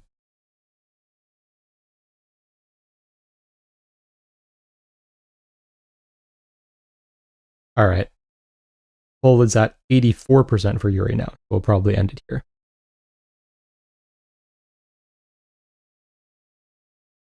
So, starting with Jiří Procházka, a lot of people focus on his one-punch knockout power, but the reality is that he is a more pace-oriented fighter. He is going to constantly pressure, he's going to chip at you with the teep to the body, and overall he's just going to overwhelm people until he finds that big shot. His movement is definitely unorthodox. He has been keeping his hands up a little more recently, but generally speaking, he wants to just duck and weave until he's able to find a counter off of that. He's not going to have a traditional high guard, to say the absolute least. Generally speaking, even though he's usually very unorthodox, he has his most success when he switches from being unorthodox to orthodox very suddenly, because He'll be doing whatever chaotic stuff. Then all of a sudden he'll just throw a basic 1-2 out of nowhere and just like flatline Ozdemir. Or with what finished the fight against Roundtree, it was basically just a 1-2 lead hook, if I remember correctly. So when he switches back to the traditional stuff, from making people confused from the of the unorthodox stuff, he's able to find finishes very efficiently. He does have an underrated ground game, and he does have decent blast doubles. If he is taken down, he's able to scramble, get up, get out of submissions and stuff very well. He did fight Vadim Nemkov early in his career, and he literally broke him. He made Nemkov quit on the stool. So he's able to just keep that crazy of a pace despite how much grappling you introduce in a fight. Moving on to Ulberg. So Ulberg is a counter striker. Generally speaking, he wants you to move forwards so he can find the check left hook and then put you out from there. He is able to fight moving forwards, but it's definitely not his preference, and as time has passed, he's done it less and less. He is very hook focused typically. Recently, he has introduced a bit more straights and such, but overall in the past, he's just going to be a hook spammer and such. He wants the fight to be in the pocket because of his style, so he will just like wait out at range or just kick constantly to try to force you to enter the pocket. When he is in that medium distance at like regular punching range, that is when he struggles the most. Ulberg has his biggest danger factor in round 1. In the UFC, he has only gotten knockdowns in round 1. If you go out of round 1, he still has a little bit of finishing potential with submissions, but not really with his hands, and usually he goes to decision. If you don't give him big opportunities, like Jan did, for example, he definitely struggles because he is so counter-focused. That is the easiest way to beat him, is technically just chip at him from the outside, don't give him any opportunities, and he will just wait until he loses a decision, which he should have lost against Jan, but whatever. This fight is very close because Jiří is definitely going to be hittable in round 1. The only real question you have to answer for predicting this fight, in my opinion, is does Ulberg knock out Jiří in round 1 or does he not? If Ulberg cannot knock out Jiří in round 1, or maybe early round 2, Jiří's going to break him later in the fight. Jiří can keep up a much higher pace. Ulberg is someone who does definitely slow down, loses his pop, and so on. Jiří does not. He's able to knock you out in round 5 the same way he is in round 1. Because Jiří has had such a questionable round 1 and 2 in his last fight, it's a lot harder to be confident in him here. But I don't think that Ulberg is at the same level of Alex Pereira, and for the most part, he's only been able to knock out cans. Exception, of course, being Reyes, but Reyes could never fight on the front foot, and he did try to fight on the front foot. So I am going to pick Jiří by late TKO here. I think that Ulberg will probably look good in round 1. Maybe he'll even hurt Jiří a few times. But I think that as Jiří keeps picking at him with the teep kick, as Jiří keeps the pace up and so on, Ulberg will slowly break and get finished in the later rounds. So, stressful prediction to make, but hopefully Jiří pulls through as a fan of him as well. Yeah, Ulberg surprisingly gets hit more than you think. Both Ozdemir and Jan were hitting him flush. He leads it a little more in the air than one thinks. Yeah, for sure. Yeah, it seems like he doesn't know how to throw a jab properly. Yeah, 100%. I wouldn't be surprised if Jiří uses takedowns. He has some devastating ground pound. What's really funny is that if Jiří really just wanted to win this fight by any means necessary, he could just run out there, shoot a takedown, and I would say if he does that, there's like a 90 to 95% chance he wins. Because he has a legitimate ground game, Ulberg is not going to be expecting it, and he can completely take the gas tank out of Ulberg by using that strategy. And then in rounds 3 or 4, just beat him up on the feet and finish him. But I don't think Jiří is going to do that, which is why I'm a lot less confident. Honestly, wouldn't be shocked if Ulberg... Well, I don't think anyone would be shocked if Ulberg shouldn't Jiří early. Not that, like, I think it's going to happen. All Jiří fights are stressful predictions. That is true. Let's go for that. Yeah, exactly. Awesome breakdowns. Thank you. Do you think betting Jiří after round 1 live is smart? Yeah, I mean, I think that if you want to... There's a few ways of playing this from a betting perspective. You could bet Ulberg round 1, and you could bet Jiří moneyline. That's a possibility. You could just bet Ulberg moneyline and bet Jiří after round 1. There's a lot of very reasonable ways you could play that, depending on how much risk you want to take. what weapons of Jiří do you think Ulberg could be particularly susceptible to? I think the teep. I think the teep is going to be a big weapon here, and I think that if Jiří focuses on the straight more this fight, he'll have more success. How confident are you in Jiří? I'm like 60%. Yeah, similar. He did try one takedown against Khalil in round 3. Yeah. Ulberg's best chance to win is in the first 2 rounds, and even then, I doubt he has prior power. His KOs are over Menafield and Reyes, who are insanely chinny and reckless in their entries. Yeah, agreed.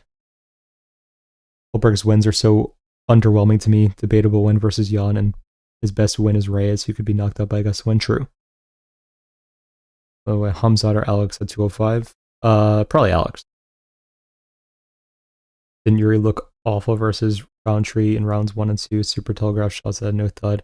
It took Khalil standing in the pocket with cement in his feet to tee off on him. Jiří did not look good against Khalil. I would not even pretend otherwise.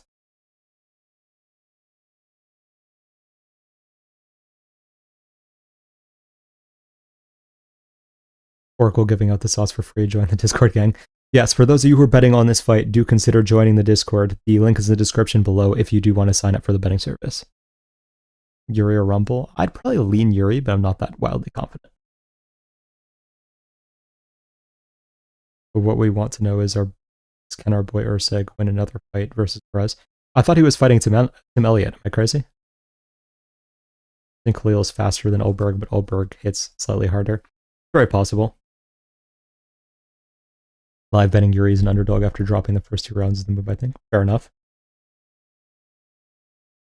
There's something to say about Ulberg level of comp, like the Jan that showed up. Jiří probably chins him. The Khalil record, sure, a bit dicey, but Khalil is faster than most light heavyweights. Fair.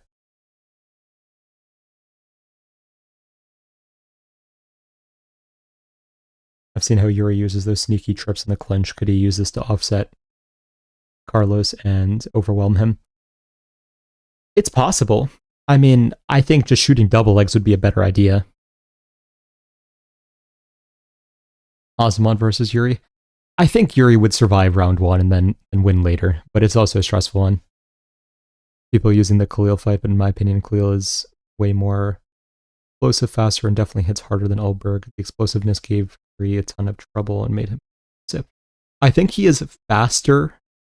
I don't think he hits harder, though. Because Khalil will land a lot of shots that look like they should hurt people and just do absolutely nothing.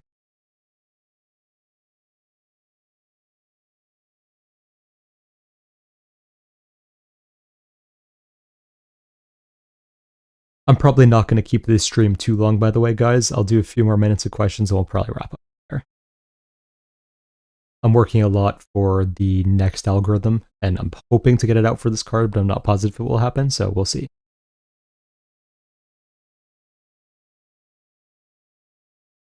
Urseg is fighting Elliott, right? Or did I imagine that? Can you please go through the card picks one more time? Yeah, sure.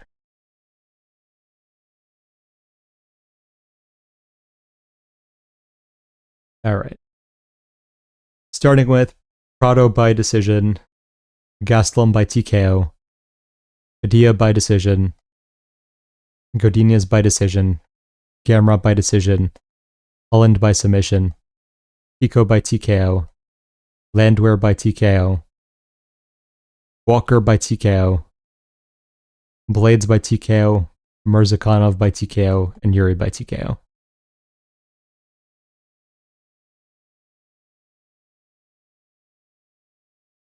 Urseg versus Elliott May 2nd? Yeah, valid. Okay, good. I'm not imagining that.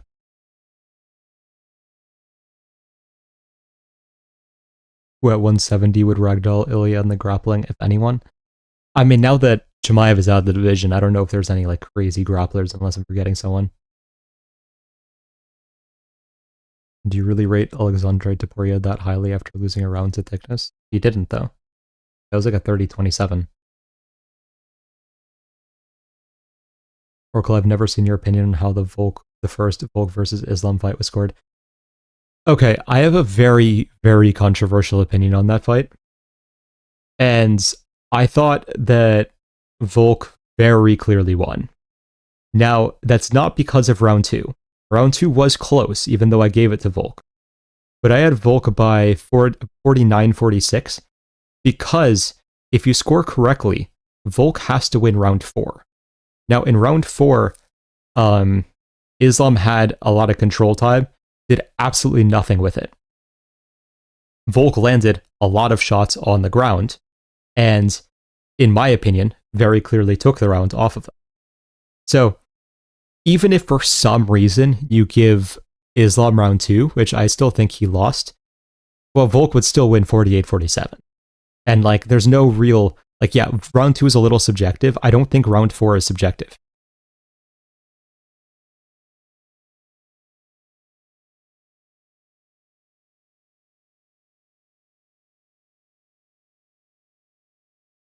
Volk is above Islam on the GOAT tier 1,000%.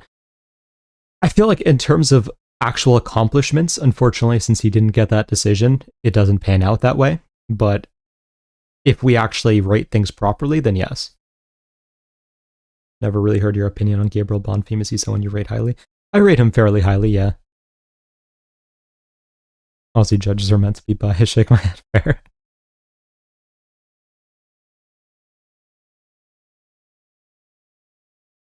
Alexandre Topuria versus Uing. I definitely take Topuria there.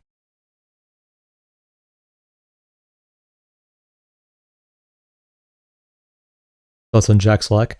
I haven't seen too much from him, so I can't really say in all honesty.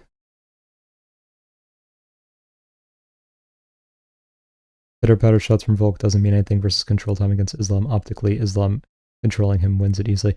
We have scoring criteria for a reason, right?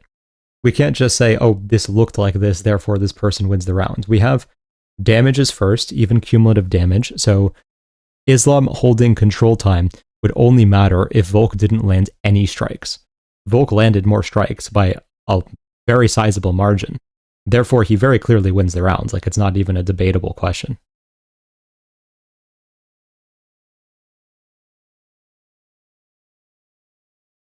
Yeah, I gave rounds 2, 4, and 5 to Volk easily. Valid. Chances my GOAT Paulo is being slimed out this weekend. Yeah, I have to pick Murzakanov, but it's definitely a winnable fight for Paulo. Topuria hasn't shown anything great through. The way he beat, what's his name?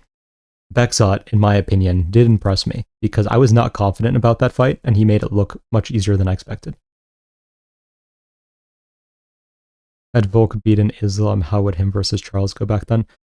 So the interesting thing is I think that the way Charles fought back then, Volk would have beaten him. I think the way Charles fights now, Volk probably would have won. Sorry, Charles probably would have won. Is it weird that I have Arnold Allen cooking Mil Costa? I'll have to do tape for it, but I do think it's a close fight, so I'm not going to... I wouldn't blame anyone for picking either person. Are we hammering Bonfim versus Muhammad if the odds are close? Early predictions on matchup? Yeah, I will be. Are there any other MMA bettors you don't like?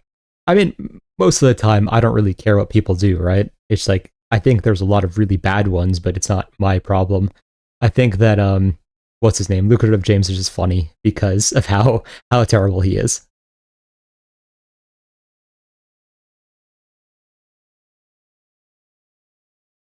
Oracle, what's your favorite thing to eat for breakfast? I don't really eat breakfast, to be honest. Of course, there's scoring criteria, but optics play a big part in having control time makes the other fighter look bad, worse than being outstruck. Optics are not in the scoring criteria, though. Optics do not play a role. That is just not how it works. That is not how a sport works. You have rules. Do you think Azamat is one of the best round 1 fighters in the UFC? Yeah, 100%. What are the differences between Charles then and now? So Charles used to have his wrestling and his striking very much desynced. Meaning, if he was going to wrestle, he wrestled. If he was going to strike, he just strike. Now he uses his striking to set up his wrestling much better. So if he fought Volk like he fought Holloway, like blitz him with the strikes, use the power discrepancy to force Volk to raise his hands and then set up the takedown from there, yeah, he's going to get Volk down and probably either control or sub him. But the way he used to fight again, where it was like probably just going to be pure striking because the shots he would have taken would have been stuffed because they weren't chained with the strikes, Volk would have just been the better striker, probably. The Bexov fight was kind of close, though. I mean, round 1 was close. Then it wasn't close after that. We can't end the stream yet. We need to do a Fight Lab review. That will definitely come back. Paulo versus Jiří. Who wins? Jiří. Whose grappling would you steal if you could? I mean Oliveira's. How was the last card betting wise, and how would you look next card for Canada? Quick review. Last card betting wise, luckily was not as bad as my picks were. My picks were like worst they've been in a while for last card. I was a little bit down last card betting wise, but luckily I hedged on like the first rounds on McMillan and Yakiaev well, so I didn't do terribly. Canada card, honestly, I'll have to do tape to say. I'll have to look at the odds as well. I love Nathaniel Wood, nothing else to say, valid.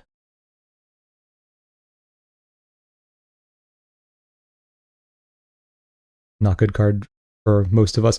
Yeah, I think everyone's predictions were so garbage last card that it was rough. Charles is not subbing Volk. We've never seen Volk against a real submission artist, though, so hard to say. I could definitely see him not subbing Volk. I could see it being a decision if he felt like that, but I don't think Volk won round 2. You could not think Volk won round 2, right? There's reasons why I do think Volk round 2, which is that a lot of people don't realize his helmet got dropped in round 2. But even if you don't think he won round 2, he still won rounds 3, 4, and 5 for sure. Burns or Malott? I'm probably going to have to pick Malott as much as I hate it. Who's a better grappler, Charles or Burns? For MMA, definitely Charles. Maybe in terms of like, pure technique, like in terms of grappling comp, maybe Burns, but in MMA, definitely Charles. I think Robert Bryczek is going to slime out Cam Roston. Thoughts? Very possible. I'll have to relook at their tape, but it's definitely might happen.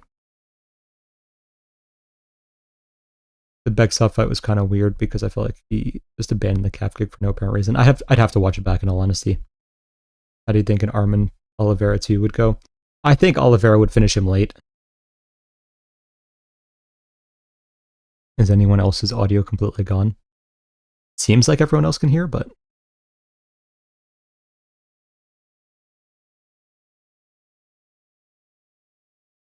You thought last card was bad. Look at Burns versus Malott. Oh god. Okay, let me look at just what the fights are on that one. Let's look at this.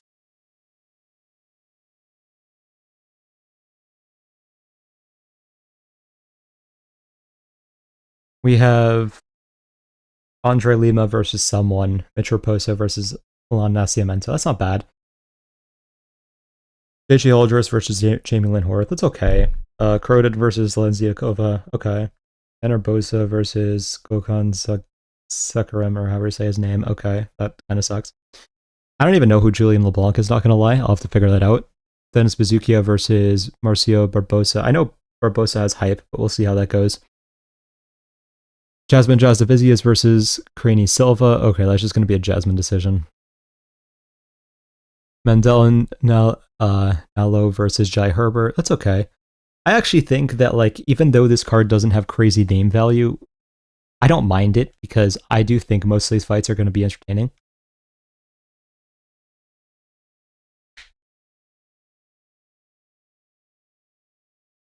Mandel and Nalo ceiling.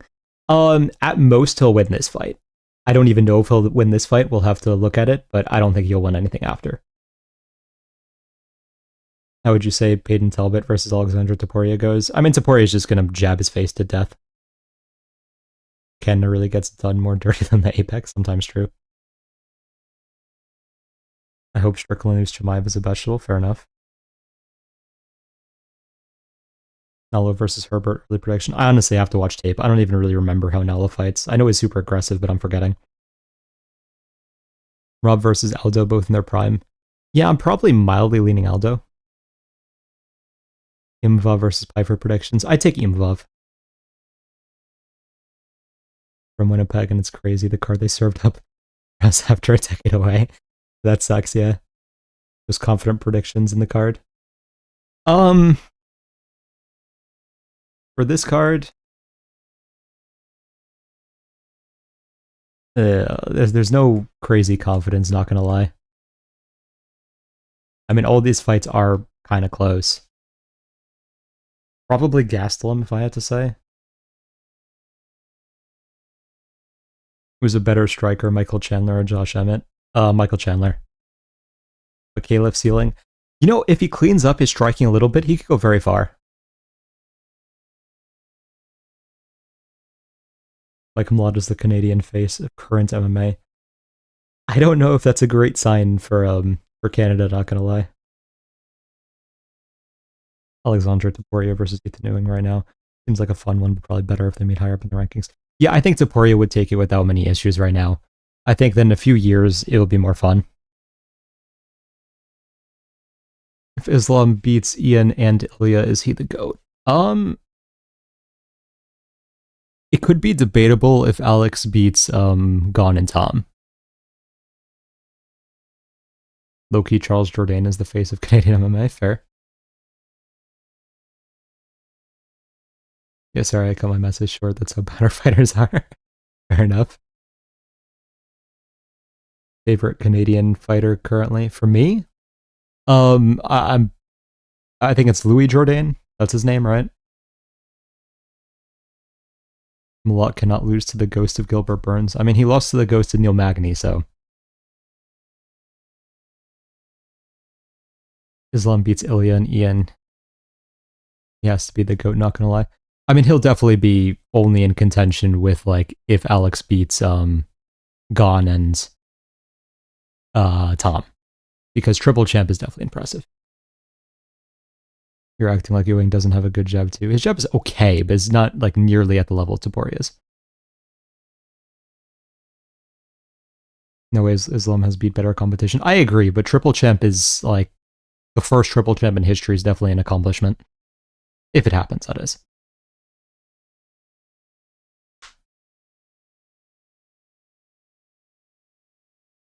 Don't forget, man, Neil Magny was a marauder. Fair enough.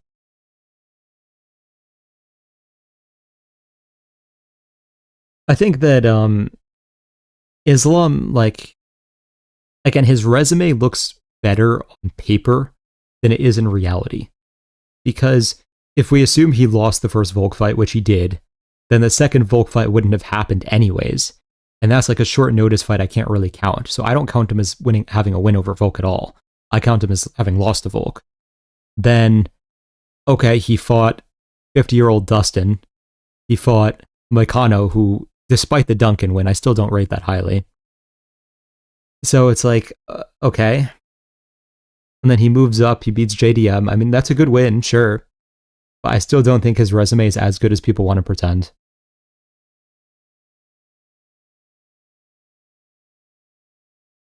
Ewing, I think, needs a bit of time to marinate, invest in some good strength and conditioning, work on some of his defenses. Yeah, I agree.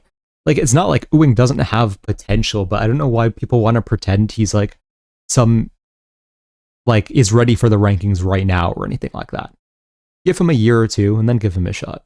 We'll see how he's able to evolve in the meantime, because his takedown defense looked better. He can maybe step up his striking as well.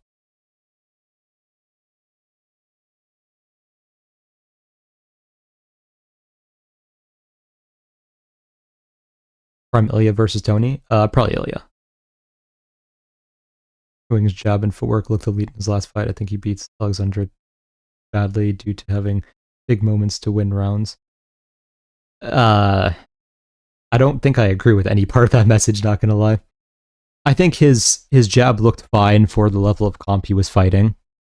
I wasn't, like, it was a massive step up in his overall abilities, don't get me wrong. I still don't think it looked that good. He looked like a guy who was on the come up. He's not ready for someone like Topuria. Topuria would massacre him.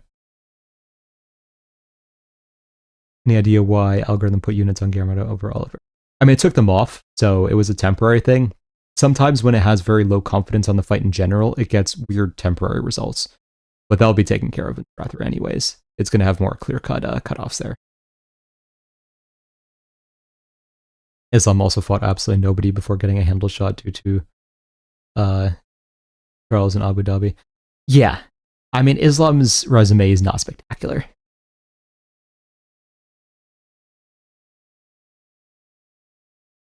And to be fair, look at the end of the rankings with Cheeto, Raul, Rosas, and Vinicius. Yeah, I mean, I still don't think, like, Wing would beat Cheeto right now, right? As low as an opinion I have of Cheeto.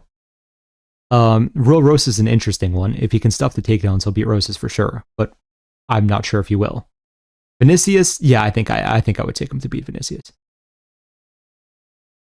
Volk, JDM, and Charles kind of carry Islam's resume, and if you're a sane person and think Volk won, it's not crazy compared to other goats. Yeah, I agree. Can Ozzy Diaz just circle his way to a decision loss against Ottawa? It's possible. It's hard to say.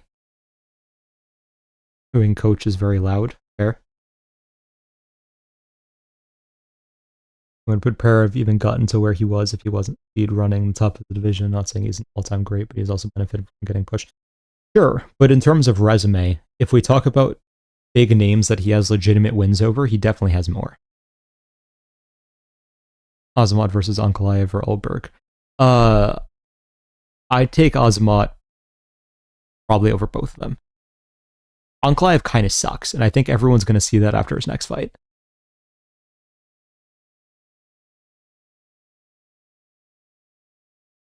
If Figgy and Cheeto can be in the rankings, so canoeing. We'll see. Why do you want to master the jab? I mean, it's the easiest technique to land. So if you have a good jab, it's very effective. Do you think Uing beats a fair amount of unranked bantamweight of ranked bantamweights though? Ranked, no. I think he beats a lot of unranked bantamweights right now. Does he have a shot at making ranked fights competitive? Sure, but I don't think he's really ready. If you want to ask me, like, will he be ready in a year? Very possible.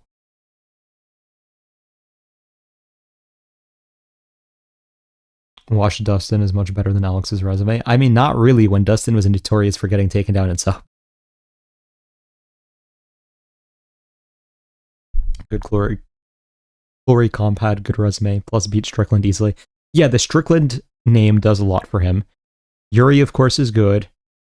Adesanya win, he had the loss also, so that kind of counts out. The Hill win, which, yeah, in retrospect isn't as good, but still solid. Now, if he beats Gotten and then Tom, that's going to be a lot more than anything Islam will have. Oracle, what do you think about fighters like Ian Gary using a vegan diet and its effect on performance? Science showed us that the human stomach is meant to be best. I'm not sure what you're saying in the last thing, but whatever the case. I think it really depends on the person, right? Like, obviously, the vegan diet lowers inflammation. If you're someone who's prone to inflammation or you perform worse with it, then yeah, vegan diet can work for you. Is it harder to get protein with the vegan diet? It is a little harder to get protein, yes. So there's definitely trade-offs. Where is Marcus McGee at? I don't know, but he's getting old, so he better fight soon, honestly. Islam fans putting some gifs in JDM's family comment section is so distasteful. Yeah, I mean, the Daggy fans are like the literal worst fan base in MMA. Like most of them are just genuinely disgusting people. How about Alexandre Topuria versus Umar? I'd lean Topuria, but that's a much tougher one to call. And Duncan beat Ilya if he uses a surprise elbow and crosses their to hop on after training with John Pork. Maybe. I think you just wanted me to read that out loud.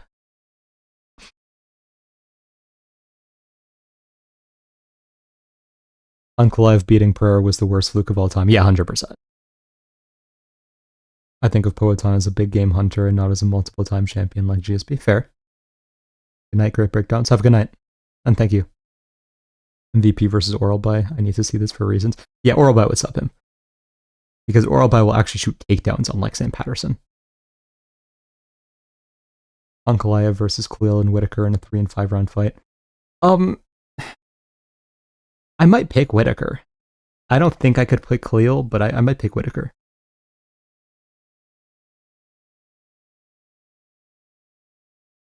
I'm confused about round 4 going to Volk. There was competitive on the feet for 1.5 minutes, and the rest of the round was Islam on his back. Doesn't taking count as effective grappling. So effective grappling only counts if you set up a threat, right? So that threat can be leading to ground and pound. It could be leading to submission threat. But sitting in a position doesn't do anything. So Volk was striking from the position, Islam wasn't. So Volk, like, even though it sounds counterintuitive, Volk technically had more effective grappling in that sequence.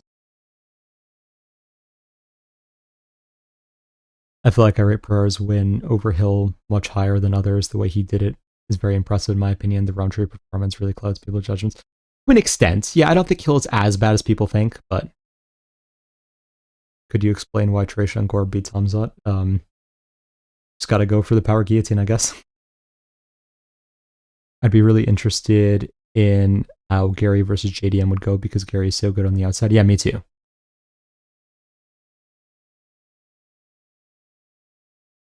ATW. McGee versus Uing. Right now, I'd lean McGee. Give it another year or two, that might change. Daggy fans aren't even from Dagestan. It's stupid. Yeah, that's the funny part. On a scale of 1 to 10, how much of a fluke was John Silva versus Diego? I'd say like an 8. Some of it is definitely because Silva in general can be a little reckless, so like, but would Silva beat him like 8 out of 10 times at least? Yeah, in my opinion. And you could still argue Alex won that first fight against Ank. Yeah, 100%.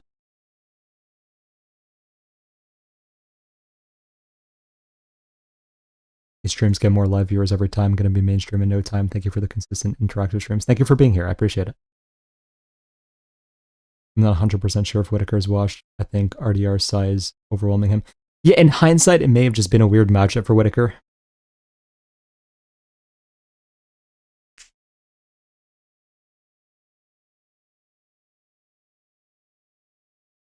In vegan foods, there are a lot of less bioavailable nutrients, and you can't find a good majority of nutrients in plant food. Find all nutrients in much more available. Not quite sure what you mean by that. I don't think there are many nutrients you couldn't find in either. Like, there's advantages to both diets, to say the least. But I don't think it's like, oh, a vegan diet is unsustainable, right? There's a lot of high-level athletes in general that go vegan, so it's definitely for a reason.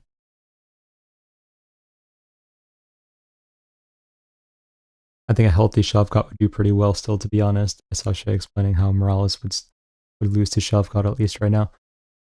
I could see Morales losing to Shavkat, but I could also see Morales chinning Shavkat in 10 seconds because Shavkat has 0 defense. And like, Morales hits probably harder at this point than Jeff Neal. Do you think Khalil is genuinely a top 5 or 10 light heavyweight, or is he way overrated? It's so hard to say because he did well against Alex and Jiří, but at the same time, it feels like he's just not that good. So, I don't know. Do you rate Hill's win over Glover? I do, yes.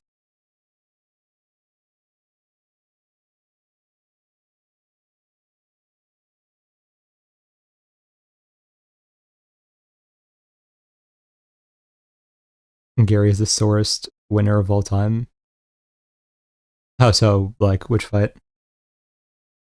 You make me feel better about the fact that I picked Hill to beat Pereira, Jiří, and Roundtree. Okay, I will say, I did pick Hill to beat Roundtree and Pereira also. So, that can make you feel a little better. I did pick Jiří to win, though.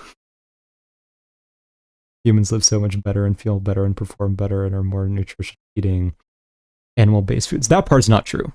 Because again, the documented part about inflammation definitely means that you will feel worse on animal products. Now, in terms of athletics, is that compensated by the fact that you'll get more protein and whatever? Then you can argue that all day for sure.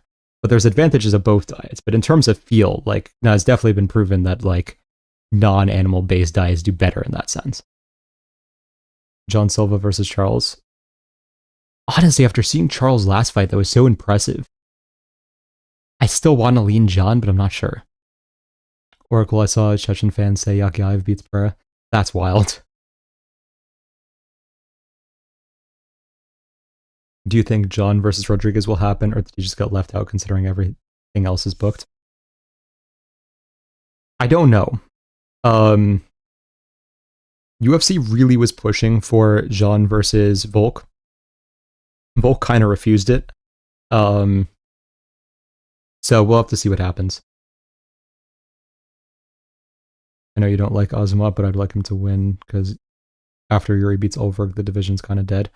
But Azamat's also old. I don't think it even brings the division back to life, but I get what you're saying. If Shavkat was healthy and fought Bilal, I think Shavkat would have beaten Bilal pretty dominantly. He would lose the 5th rounds in a rally from Bilal. Yeah, he might have finished Bilal in all honesty, because Shavkat has more one-punch knockout power than someone like JDM. What's your worst pick ever? Probably Hill against Pereira.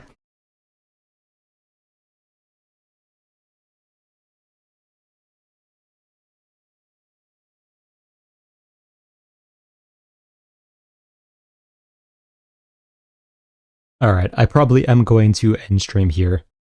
I do appreciate you guys being here. If you guys are betting, consider joining the betting service. Link is in the description below. Have a good night, everyone. Enjoy the events. If you guys are betting, best of luck. And I will see you guys next time.